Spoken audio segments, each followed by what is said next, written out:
Hola, hola mis pequeños, buenos días.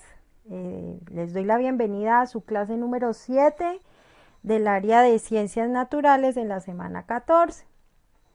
Hoy vamos a terminar o vamos a continuar viendo un tema muy bonito que ya empezamos anteriormente y estamos viendo las partes del cerebro, en especial los lóbulos del cerebro, ¿verdad? Les doy la bienvenida. Espero que se estén cuidando muchísimo en casa, que estén cuidando mucho a los papitos y que ustedes estén aprovechando este tiempo que tienen para reflexionar, para cambiar ciertas cosas que debemos cambiar. Bueno, los lóbulos del cerebro, chicos. Eh, Cuando pensamos en los lóbulos del cerebro, normalmente podemos cometer un error, ¿cierto? Y es imaginar que es una serie de estructuras que están separadas o que están diferenciadas entre sí, pero recordemos que no. Es muy importante que ustedes tengan en cuenta que ellas no tienen barreras intermedias, ¿cierto? Y que cuando estamos haciendo grandes usos, digámoslo así, ¿cierto? O que están interviniendo el cerebro para hacer nuestras funciones, pues que los lóbulos están trabajando juntos, ellos no están trabajando por separados, ellos trabajan en armonía. Cada lóbulo aporta algo en especial para que el otro pueda hacer su proceso y el otro le da a este, o sea, viceversa, va y viene la actividad entre los dos, ¿cierto? Y de esta manera es que ellos pueden ejercitar o hacer los ejercicios que debemos hacer, ¿cierto? Cada uno de ellos aporta, digamos, una serie de características propias. No significa pues que ellos o es la estructura de cada uno de ellos sea exclusiva, ¿cierto? Supongamos el de visualizar que sea exclusivamente para lo que es la visión. No, como les explicaba anteriormente, cada uno de ellos hace una determinada tarea, ¿cierto? Para que pueda funcionar uno con otro haciendo el proceso juntos, ¿cierto? O que juntos puedan realizar ciertas actividades que realiza nuestro cerebro. Quiero resaltarles esto por lo que estábamos ya viendo anteriormente lo que fue el lóbulo frontal y pues les mostré en la imagen de que no estábamos divididos ni nada de eso y entonces para hacer la aclaración de que no se encuentra en esta estructura como la vemos en la imagen, sino que es una representación que nosotros tenemos, ¿cierto? Para aprender a diferenciar o aprendan a comprender o a situar en qué parte está cada uno de estos lóbulos, ¿verdad? Entonces vamos a ver en este momento el lóbulo parietal. ¿Dónde está ubicado? Mire dónde lo tenemos. Lo tenemos en esta partecita de acá, ¿cierto? Dice que el lóbulo parietal está sobre el lóbulo occipital, mírenlo en esta parte, y está detrás del lóbulo frontal, como lo podemos ver aquí, ¿cierto? ¿Qué actividades realiza esta parte del cerebro? Es la parte del cerebro que regula los datos recibidos a partir de estímulos del sentido del tacto. Por ejemplo, la percepción del dolor o una caricia agradable o por ejemplo la sensación del frío, ¿sí? Como se los explicaba anteriormente, no es que sea exclusivo del lóbulo parietal, pero en sí es el que, como digamos, ejerce de pronto una mayor tarea o una mayor intervención en esta parte, ¿cierto?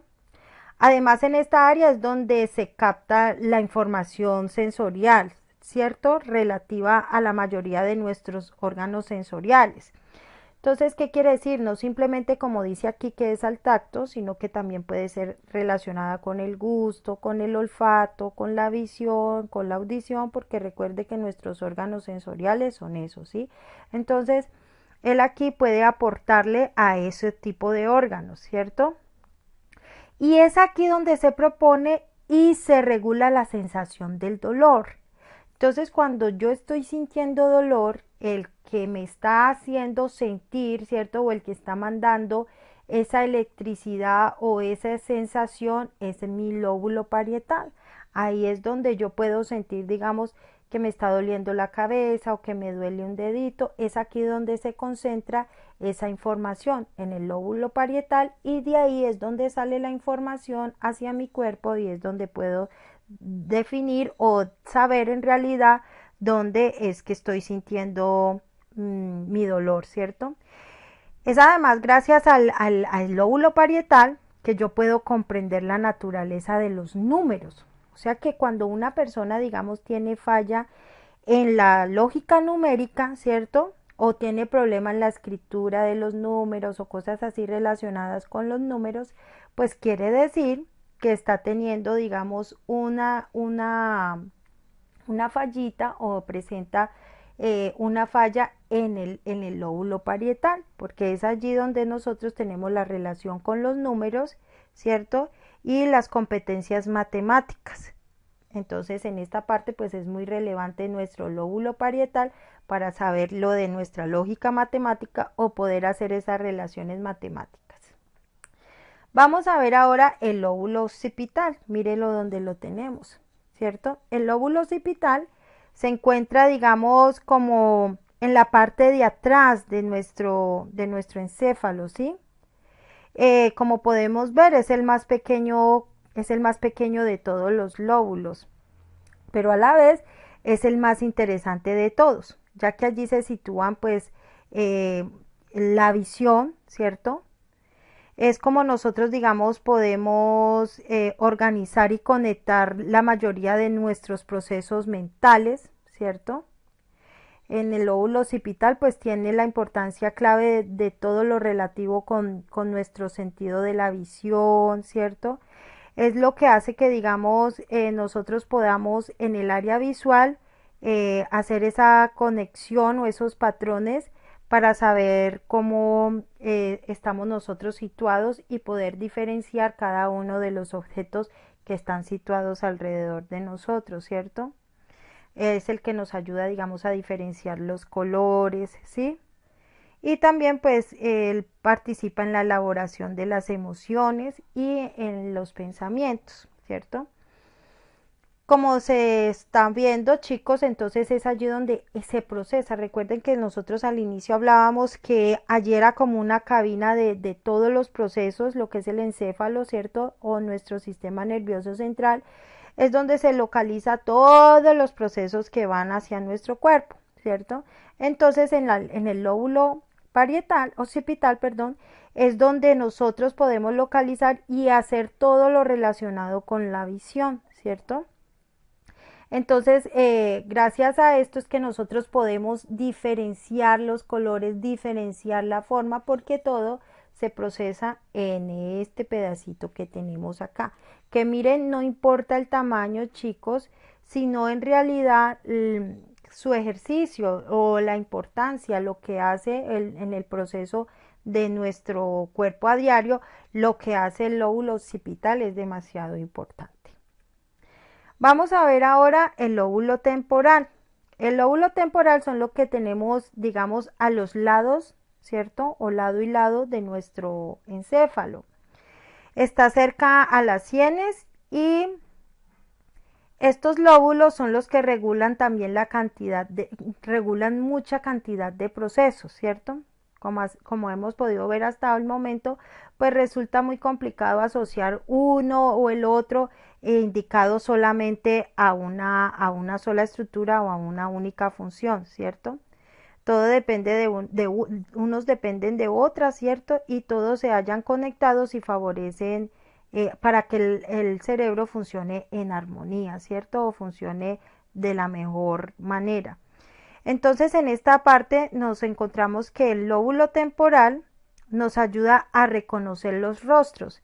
Vimos anteriormente que el occipital reconoce lo que son colores, ¿cierto? Y lo que está a nuestro alrededor. Pero resulta que el lóbulo temporal los lóbulos temporales lo que hacen es que nos ayudan a reconocer los rostros. Por eso, digamos, cuando los bebés nacen, hay unos médicos que dicen que los niños no ven exactamente los rostros, lo que hacen es ver es como digamos un sombrío, pero al escuchar la voz pueden reconocer si se trata el papá o se trata la mamá. Quiere decir que en esta parte de pronto el lóbulo temporal está apenas empezando su proceso de funcionamiento, ¿verdad? También tiene relación con la articulación del lenguaje, ¿cierto? Él nos ayuda a comprender tanto lo que decimos, ¿cierto? Como lo que nosotros podemos escribir. Entonces en esta parte es muy importante los lóbulos temporales porque mire, en cuanto a nos ayudan en la audición y por ende la audición nos ayuda en nuestro lenguaje. Sabemos que nosotros aprendemos a hablar es cuando nosotros escuchamos, ¿cierto? Entonces por eso es que cuando estamos chiquiticos o cuando ustedes ven un familiar que está pequeño, la mami o los que están alrededor suyos siempre tratan de repetir di mamá, mamá, o si le señalan el tete, tete, tete, porque resulta que nuestro lenguaje empieza a hacer ese proceso, es de imitación a los sonidos, a lo que nosotros escuchamos. Por eso cuando una persona no escucha, no puede hablar. No quiere decir que es que no tenga cuerdas vocales o no tenga voz. Esa persona tiene voz. Por eso muchas personas que son discapacitadas auditivas producen sonidos extraños, ¿cierto? Unos lanzan como unos gritos porque resulta que a ellos les falló fue el oído, entonces no tuvieron esa capacidad que mami o papi pudieran decirle las palabras y él las procesara y las pudiera repetir. Claro, como nunca escuchó ese tipo de palabras, entonces él no tiene, digamos, en su procesador, ¿cierto? En el disco duro, él no tiene ese tipo de lenguaje, por eso no lo puede expresar. Por estos lóbulos también nosotros aprendemos a comprender la música, porque si no estuvieran funcionando bien, pues a lo mejor nosotros escucharíamos como unos ruidos raros cuando sonara la música, ¿verdad? Entonces las personas que tienen problemas auditivos ya aprendemos a reconocer que tienen ciertas fallitas en sus lóbulos temporales, ¿sí?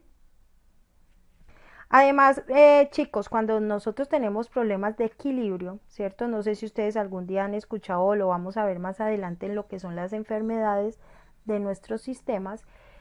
Resulta que cuando una persona pierde el equilibrio sufre de algo que se llama vértigo. ¿Por qué? Porque resulta que el vértigo está asociado en estos lóbulos temporales y está muy asociado al oído medio. Entonces son personas que pierden el equilibrio con facilidad. Entonces ya sabemos que está relacionado el equilibrio de nuestro cuerpo, está relacionado en esta parte de los lóbulos, ¿cierto? Igual, perdón, allí también se hace la regulación de las emociones. Cuando yo me tengo que controlar, ¿cierto? De controlar mi rabia, controlar mi ansiedad, perdón, controlar mi ansiedad, lo hago a través de mis lóbulos temporales, pero como ya habíamos visto, hay otro lóbulo que también interviene en esta parte de la emoción, que es nuestro lóbulo frontal. Recuerde que nosotros ya lo habíamos visto como datos curiosos anteriormente en nuestra aula de clase, donde entre los mitos que se hablan alrededor del Internet, se decía que nosotros no poníamos en funcionamiento sino una sola porción de nuestro cerebro.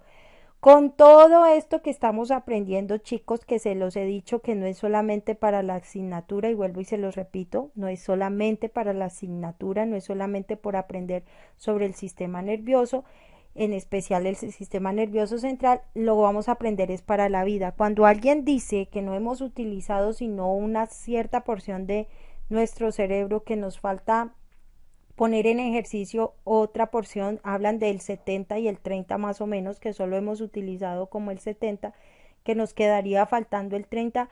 Para mí, con todos estos estudios que estamos viendo ahora, chicos, es mentira, es un gran mito, porque en cada actividad que yo realizo, mire, si voy a realizar solamente el órgano visual, ¿cierto? Voy a realizar solamente la visión, mire cuántos lóbulos pueden intervenir ahí.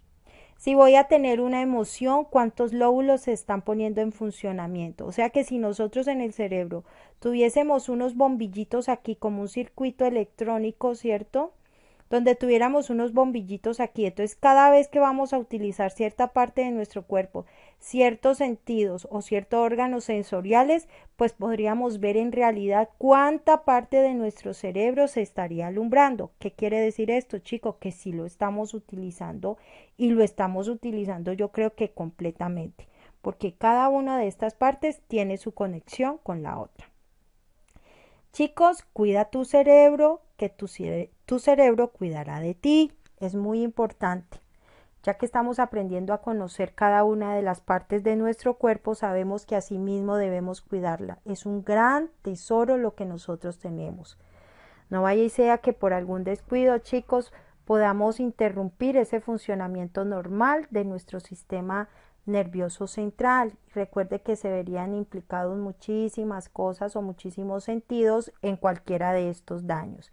Entonces, como siempre, chicos, recordándolos, esperando en Dios que esto termine pronto y que nosotros podamos estar juntitos otra vez en clase. Adiós, adiós, se cuidan mucho.